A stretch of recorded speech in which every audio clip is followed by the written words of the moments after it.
এই যে আমার ছোট্ট শখের বাগান, এদের জন্য যে আমার কত মায়া বলে বোঝাতে পারবো না। এদেরকে প্রতিদিন আমার একটা এক্সট্রা সময় দেওয়া, সময় মতো খাবার দেওয়া, এদের যত্ন নেওয়া, এদের পাশে প্রতিদিন একটু দাঁড়িয়ে থাকা, এটা আমার প্রতিদিনের রুটিনের মধ্যে পড়ে। খুব ভালোবাসি এদেরকে, এরা আমার সন্তানের থেকে কম নয়। আজ ভোরে অনেক বাতাস ছিল, আর বাতাসে যখন এদেরকে আমি দুলতে দেখি তখন আমার অনেক ভালো লাগে। মনে হচ্ছিল এরা আমার সাথে দুষ্টুমি করছে। ভীষণ সুন্দর লাগছিল এদেরকে। আজ ভোরে যখন এদের সামনে আমি এসেছিলাম, এই ফুলগুলো দেখে আমার অনেক ভালো লেগেছিল।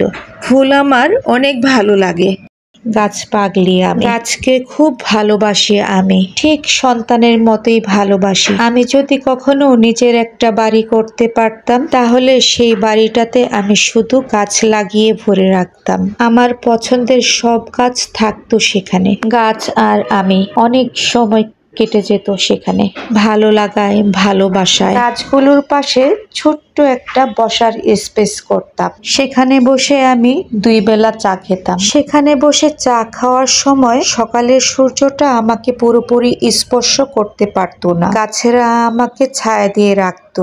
অনেকটা সূর্যের সাথে আমার লুকোচুরি খেলা হয়ে যেত। আবার পরন্ত বিকেলে সূর্য অস্ত যাওয়াটা আমি গাছের ফাঁক দিয়ে দেখে নিতাম। উফ, কল্পনায় আমি অনেক দূর চলে গিয়েছি। আমি জানি না আমার এই স্বপ্নটা দুনিয়াতে কখনো বাস্তবায়ন হবে কিনা, তবে আমার স্বপ্নগুলোর মধ্যে সবচাইতে সুন্দর স্বপ্ন হচ্ছে এটা। আসসালামু আলাইকুম, সবাইকে শুভ সকাল। সকালের শুরুতেই সবার জন্য অনেক অনেক দোয়া, সবার জন্য অনেক দোয়া করি। সৃষ্টিকর্তা সবাইকে অনেক সুস্থ রাখেন, ভালো রাখেন, হেফাজতে রাখেন।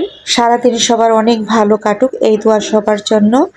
আর আমার জন্য সবাই দোয়া করবেন। আসসালামু আলাইকুম, আবারও সকালের শুভেচ্ছা জানাচ্ছি। শুভ সকাল।